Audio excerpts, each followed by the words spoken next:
Late April to early May, 1943. An olive grove near Tunis, Tunisia, North Africa. Allied reconnaissance units discovered what intelligence officers would later call the most valuable intelligence windfall of the North African campaign. Tiger 712, abandoned, intact, functional. The massive German heavy tank sat silent among gnarled olive trees, its 88mm gun motionless. The crew had fled without destroying their vehicle. No demolition charges had been placed. Through the chaos of total military collapse, the Germans had left their most feared weapon for the Allies to capture whole. What would be learned from this 60-ton steel monster would prove more valuable than destroying a dozen Tigers in combat.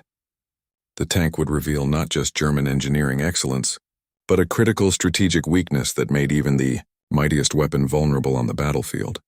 Not through inadequate armor or insufficient firepower, but through an appetite for fuel so massive it defied sustainable military operations. Across extended campaigns, the North African campaign ended in complete disaster for Axis forces. Between May 7th and May 13th, 1943, approximately 230,000 German and Italian soldiers surrendered in Tunisia. The entire Afrika Korps ceased to exist as a fighting force. Among the surrendered units were survivors from Heavy Panzer Battalion 501, one of Germany's premier armored formations equipped with Tiger tanks. Tigers had arrived in Tunisia beginning in late November 1942. 3 Tigers from Heavy Panzer Battalion 501 reached Tunis on November 23, 1942, marking the combat debut of German heavy tanks in North Africa. More Tigers arrived through December and January, eventually building battalion strength to 20 operational vehicles. The Tiger's reputation preceded its arrival in Tunisia. Soviet forces on the Eastern Front had encountered these behemoths in January 1943 near Leningrad. Red Army reports described vehicles that could destroy T-34 medium tanks from distances exceeding 2,000 meters.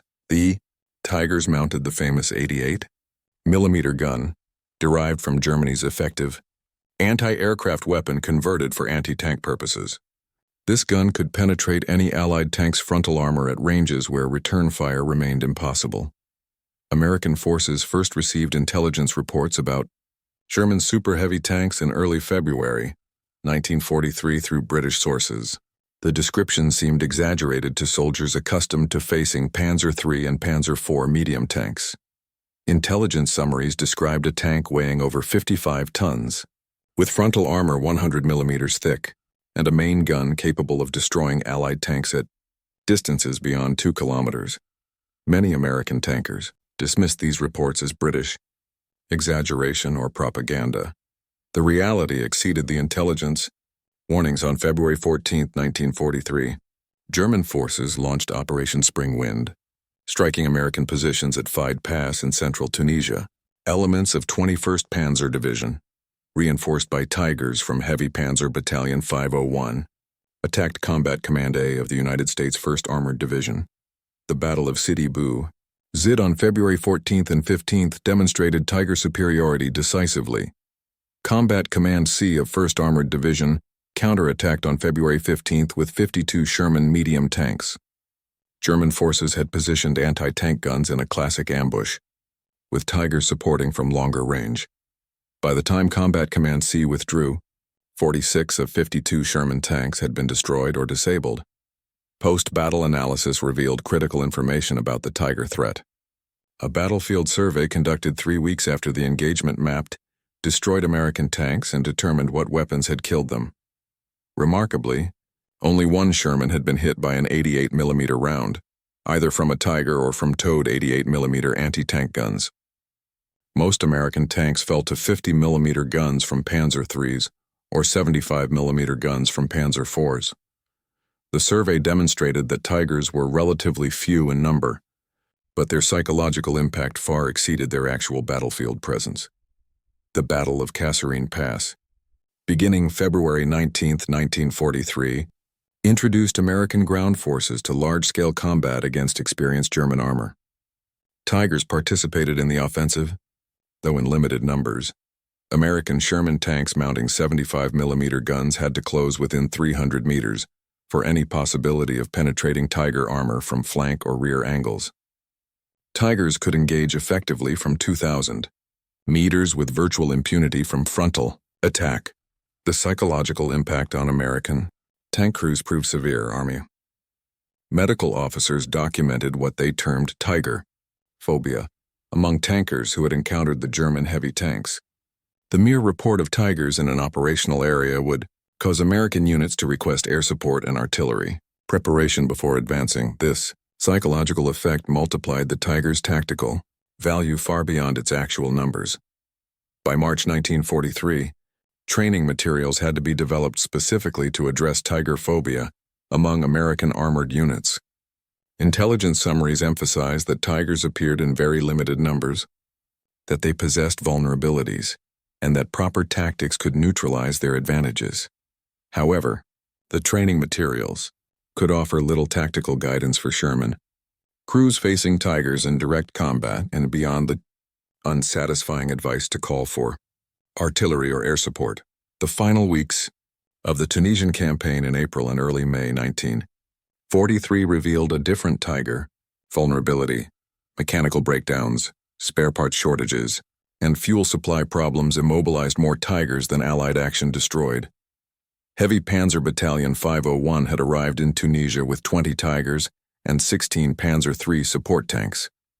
By the end of April, only a handful remained operational. The rest sat abandoned or destroyed by their own crews as German forces collapsed. The battalion's war diary, captured by British forces and later shared with American intelligence, and documented the deteriorating situation week by week.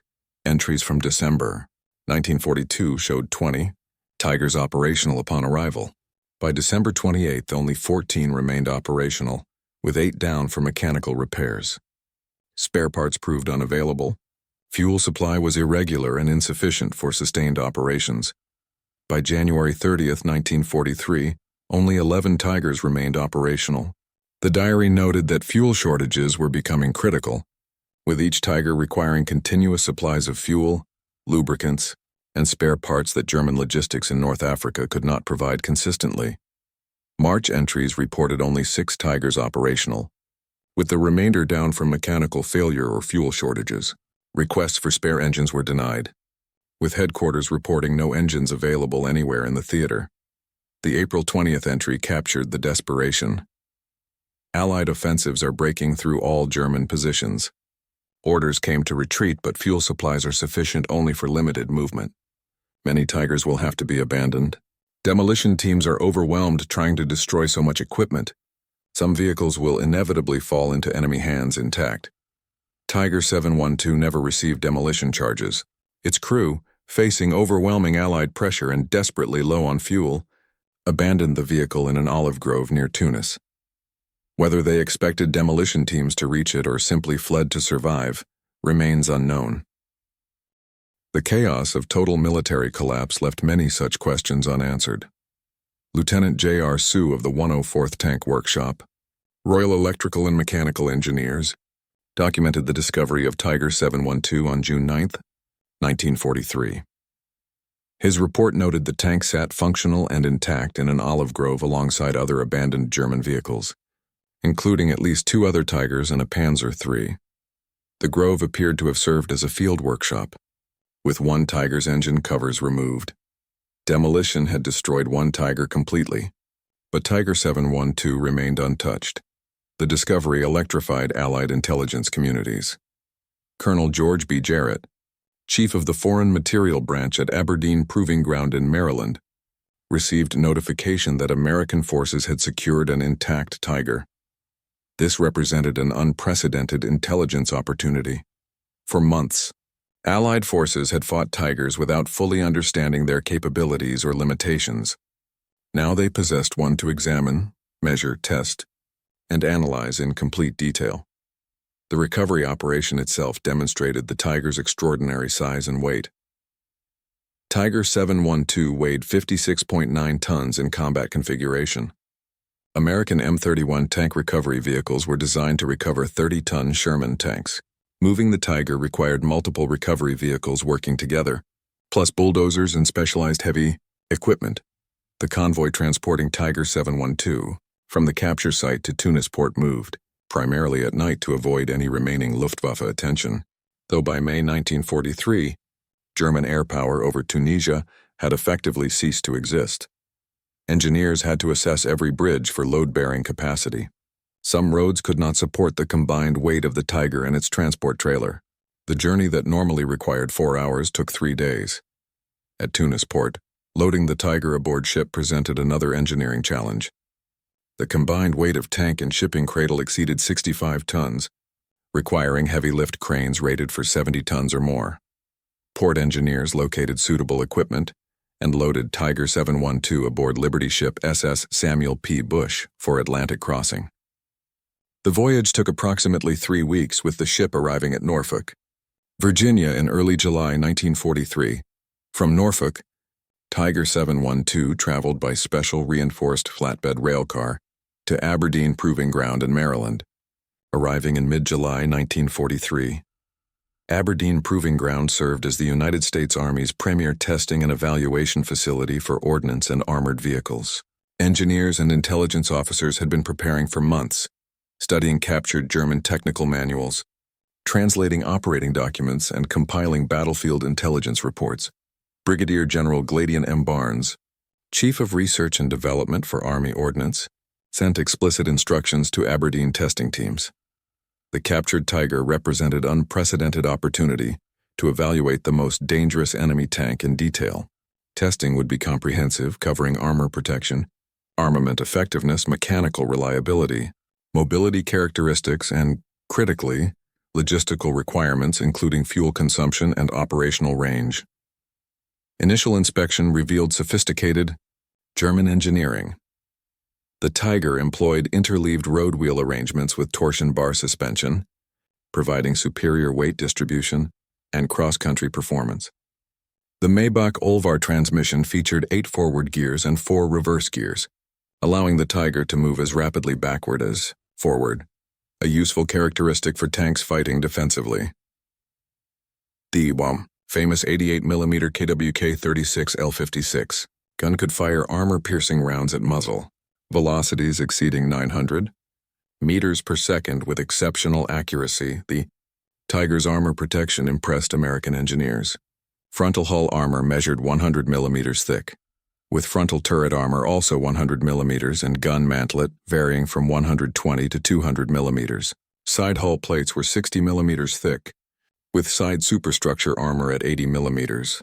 This armor protection made the Tiger effectively invulnerable to most Allied anti-tank weapons when engaged frontally. But Aberdeen engineers noticed something in German technical specifications that demanded immediate attention. Capacity and consumption figures raised serious questions about the Tiger's operational sustainability. The tank carried 532 liters of fuel, approximately 140 United States gallons, in 4 fuel tanks located in the rear compartments. The Maybach HL230 12-cylinder engine produced 690 horsepower, substantial power but barely adequate for the Tiger's 56.9-ton weight. German operating documents captured with the tank specified operational range of 195 kilometers on roads under ideal conditions, approximately 121 miles. Off-road range was listed as 110 kilometers, approximately 68 miles. These figures immediately concerned American engineers familiar with Sherman operational ranges.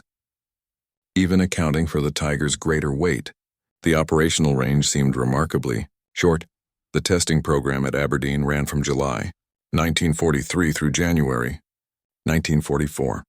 6 months of intensive evaluation, covering every aspect of Tiger performance. Fuel consumption testing received highest priority because it directly affected operational capabilities. American military doctrine emphasized mobile warfare, requiring armored units to operate deep in enemy territory, sometimes hundreds of miles from supply bases. A tank with limited operational range posed severe strategic limitations, regardless of its tactical superiority. Tests on paved roads at steady cruising speed confirmed German specifications. Tiger 712 consumed approximately 195 liters per 100 kilometers. On roads, equivalent to roughly 1.2 gallons per mile. This gave a theoretical maximum range of approximately 117 miles, with full 140-gallon fuel capacity, closely matching German claims of 121 miles. However, cross-country testing revealed dramatically worse fuel consumption. Aberdeen's rough terrain course included hills, mud, sand, water crossings, and obstacles simulating combat conditions.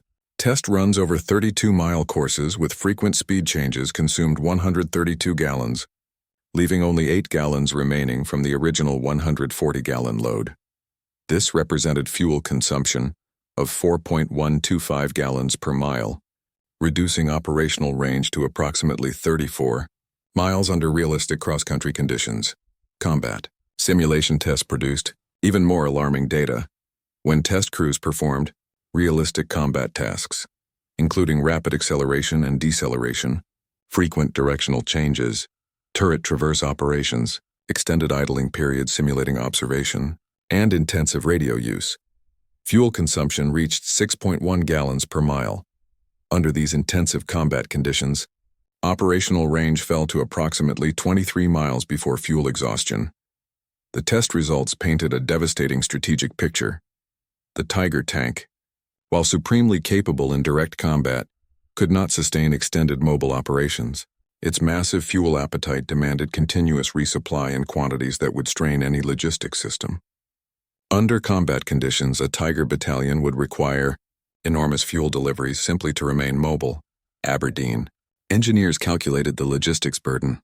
Each Tiger in active combat operations required approximately 1,500 to 2,000 gallons of fuel weekly. A battalion of 20 Tigers needed 30,000 to 40,000 gallons weekly just for the Tigers themselves, not counting support vehicles, half-tracks, trucks, reconnaissance vehicles, and other equipment essential to battalion operations. For comparison, American intelligence compiled fuel requirements for Sherman-equipped units. A typical American tank battalion with 53 Sherman tanks required approximately 65,000 gallons weekly, including all battalion vehicles. German heavy tank battalions with only 20 Tigers required nearly as much fuel for less than half the number of tanks. When support vehicle requirements were included, German heavy tank battalions actually consumed more total fuel than American medium tank battalions, despite fielding less than 40% as many tanks.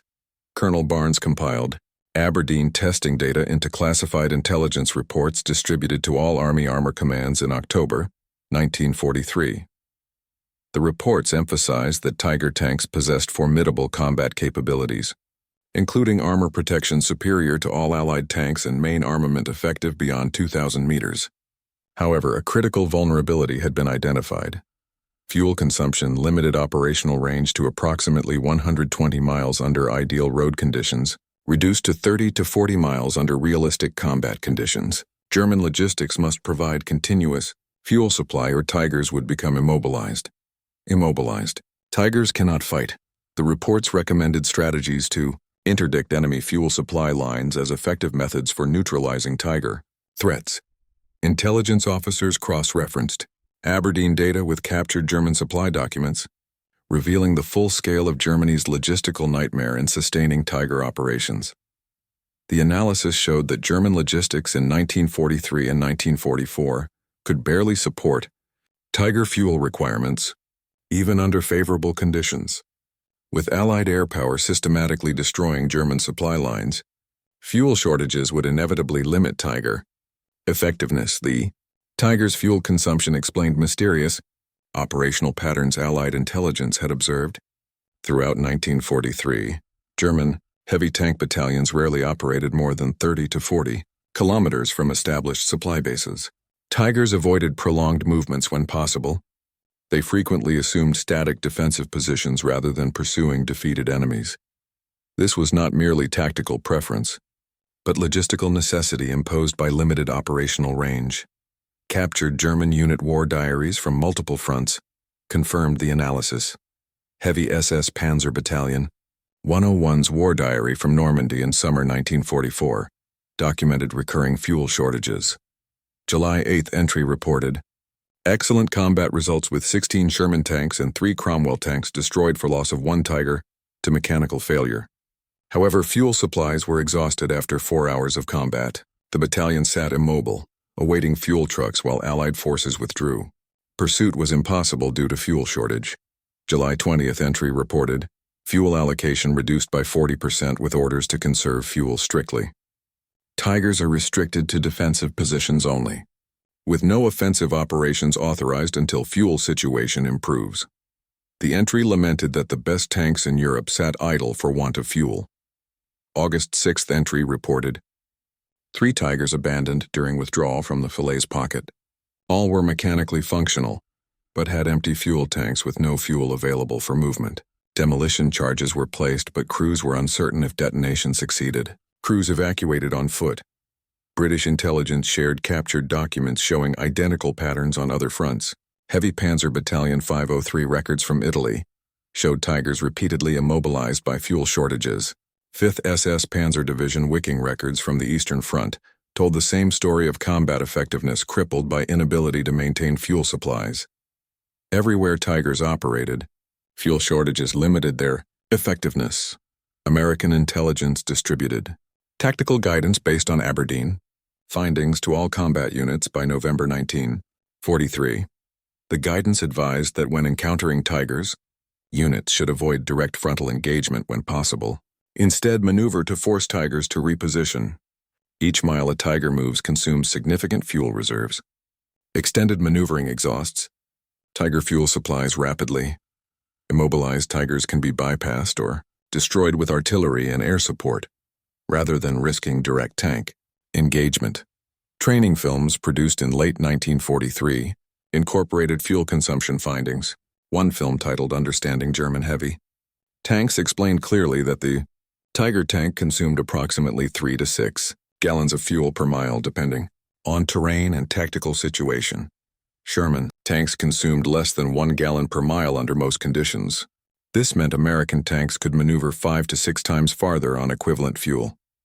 Crews were instructed to use their mobility advantage by making Tigers chase American formations, burning scarce German fuel, then striking when Tigers could no longer maneuver effectively. The Normandy campaign in summer 1944 validated Aberdeen's analysis, as Allied forces broke out from beachhead positions in July and August. German armor units found themselves unable to conduct mobile operations. Heavy panzer battalions equipped with Tigers and Panthers sat immobilized, not from battle damage, but from empty fuel tanks. American armored divisions advanced 130 miles in 7 days during the breakout. Tigers could not match this operational tempo even with full fuel tanks. Their actual combat range of 30 to 40 miles meant they could barely reposition between defensive positions, much less conduct mobile operations across the battlefield. The liberation of France in August and September 1944 provided overwhelming physical evidence of Tiger fuel problems. Reconnaissance units found dozens of abandoned Tigers and Panthers along German retreat routes. Most showed no significant battle damage. All had empty fuel tanks. German crews had destroyed what vehicles they could, but often lacked even the fuel necessary to conduct proper demolitions. Operational tanks were simply abandoned when fuel ran out. The Ardennes Offensive in December 1944 exposed the fuel crisis. Catastrophically, German forces launched their last Great Western Offensive with strict fuel rationing. Each Panzer division received fuel calculated for approximately 150 kilometers movement, with operational plans assuming capture of Allied fuel dumps for resupply. The plan failed completely. American forces held or destroyed fuel dumps, and German armor immobilized across Belgium as fuel ran out. Kampfgruppe Piper, spearhead of 6th Panzer Army's offensive, advanced 60 kilometers before fuel exhaustion stopped all movement. The battle group included Tigers from 1st SS Panzer Division. Soldiers at Stoumont and La Glaise reported Tigers littering roadsides, immobilized by empty fuel tanks rather than battle damage. Major Hal D. McCown, an American officer captured by Kampfgruppe Piper who later escaped, testified that German officers discussed the fuel situation openly. They desperately needed to capture American fuel dumps. When American forces held the dumps, the German offensive collapsed. McCown witnessed Tiger crews frantically siphoning fuel from disabled vehicles, trying to get at least some Tigers moving.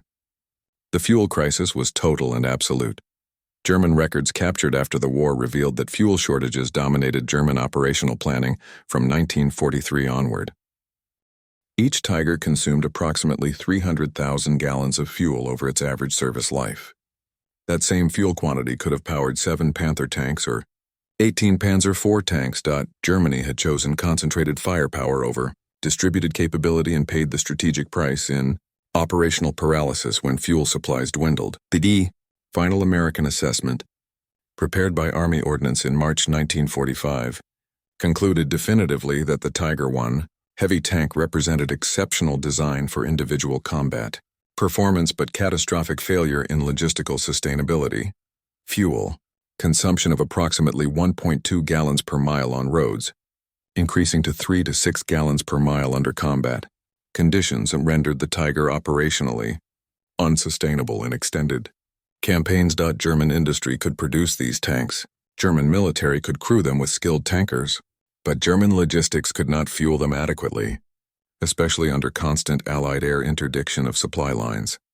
After the war, Allied forces interrogated captured German tank designers and engineers. Henschel engineers who developed the Tiger admitted that fuel concerns were raised during the design phase but were overruled by military demands for maximum armor protection and firepower. Erwin Aders, a senior engineer at Henschel, testified to Allied interrogators in May 1945 that engineers calculated during the design phase that Tiger fuel consumption would limit operational range to approximately 120 kilometers on roads, significantly less in combat conditions. This was reported to Wehrmacht procurement officers who acknowledged the limitation but insisted that the Tiger's combat superiority would enable quick, decisive victories before fuel became a critical limiting factor. History proved them wrong. Dr. Ferdinand Porsche, whose competing Tiger design was rejected in favor of Henschel's version, provided testimony explaining that both competing designs suffered from excessive fuel consumption. His design used gasoline-electric drive, which was even less fuel efficient than Henschel's mechanical transmission. Engineers knew that no heavy tank weighing 55 to 60 tons could achieve acceptable fuel economy with technology available in 1942, but military leadership demanded the heaviest armor and most powerful gun regardless of logistical consequences. The result was a tank that could dominate any individual battle but could not sustain campaigns. The Tiger's fuel consumption became a prominent teaching example in post-war military education. The United States Army Command and General Staff College used it extensively in logistics courses to illustrate a fundamental principle: a weapon that cannot be sustained in combat is not an effective weapon, regardless of tactical performance. The Tiger tank, despite its fearsome reputation and genuine tactical superiority, ultimately proved this principle through thousands of examples across European battlefields. Superior tactical performance without logistical sustainability equals strategic failure.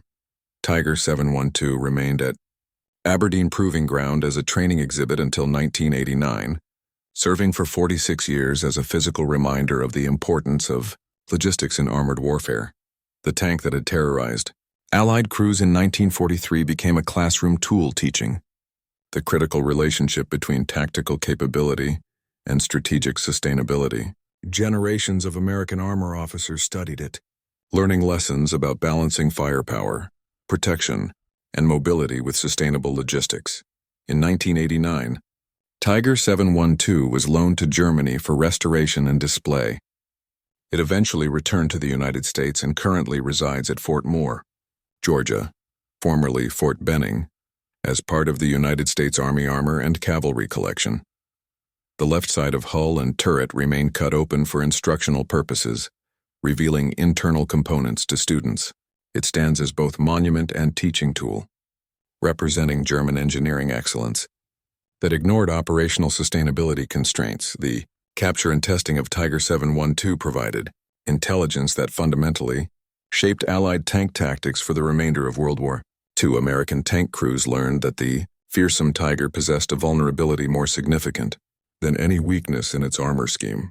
It consumed fuel at rates that made sustained mobile operations impossible. When facing Allied air interdiction and systematic attacks on German supply lines, Understanding this vulnerability allowed Allied forces to develop effective counter-tactics that neutralized Tiger advantages without requiring equivalent armor or firepower. Understanding Tiger fuel consumption influenced American tank design for decades after the war. The M48 Patton tank, developed in the 1950s, achieved better than 1 mile per gallon fuel economy despite weighing 47 tons and mounting a powerful 90mm gun. American engineers remembered that mobility depends fundamentally on fuel efficiency, and fuel efficiency demands disciplined engineering choices balancing multiple competing requirements. The lessons learned from Tiger 712 ensured that operational range remained a critical design parameter for all subsequent American armored vehicles. Modern main battle tanks continue the legacy of balancing firepower, protection, and mobility with sustainable logistics. The M1 Abrams tank, introduced in 1980, carries over 500 gallons of fuel and achieves approximately 0.6 miles per gallon, enabling operational range exceeding 300 miles on roads.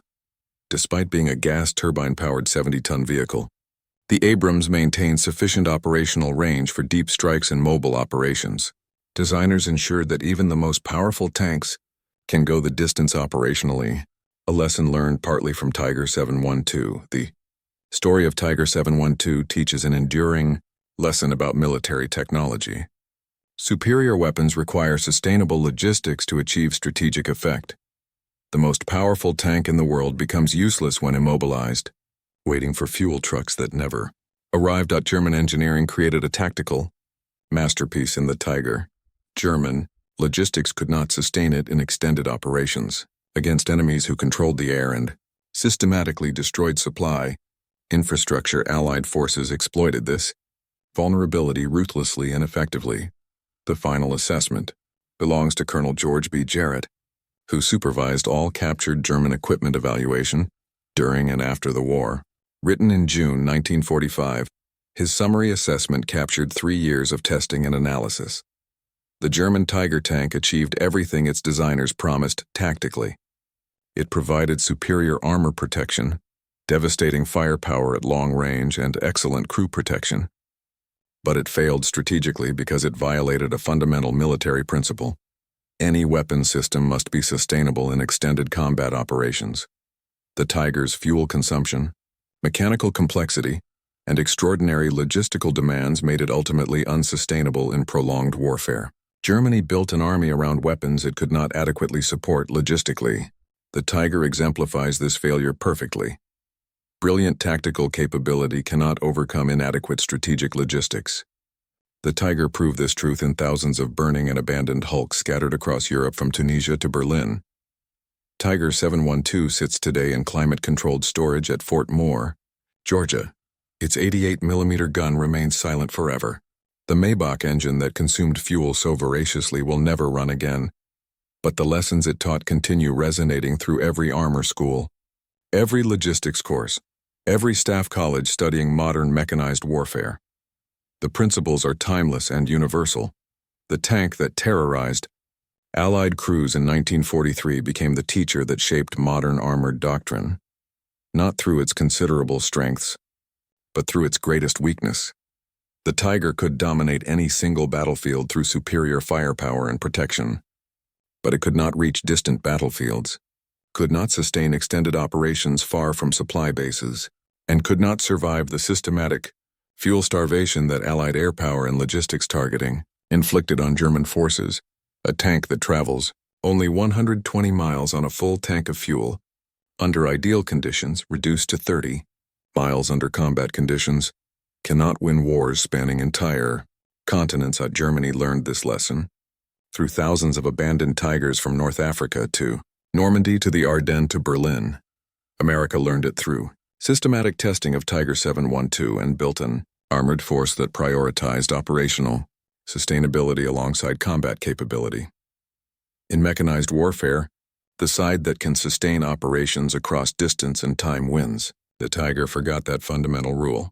History never forgave the oversight. The capture and testing of Tiger 712 ensured that Allied forces understood completely that firepower means nothing without fuel to reach the battlefield. Armor protection means nothing without mobility to exploit tactical success. The best tank in the world means nothing without the logistics, infrastructure to sustain it across extended campaigns in hostile territory under enemy air attack. Tiger 712 stands today as both monument and teacher. Monument to German engineering ambition that exceeded logistical reality and strategic sustainability. Teacher of the enduring principle that warfare requires sustainable systems engineering. Not merely superior weapons. The most powerful weapon becomes expensive. Immobile sculpture when it cannot move to the next battle. The Tiger tank proved that lesson definitively and repeatedly across European battlefields. The Americans who captured and tested it learned that lesson completely and incorporated it into doctrine. Modern armored forces remember that lesson constantly. The 60-ton steel beast that once terrorized battlefields now teaches, quietly in a Georgia museum. Its greatest contribution to military history was not the enemy tanks it destroyed in combat, but the understanding it provided about the essential relationship between tactical excellence and strategic sustainability. In that paradox lies the complete story of Tiger 712, the most dangerous tank in the world, ultimately defeated not by superior enemy weapons, but by its own insatiable appetite for fuel that German logistics could never adequately satisfy.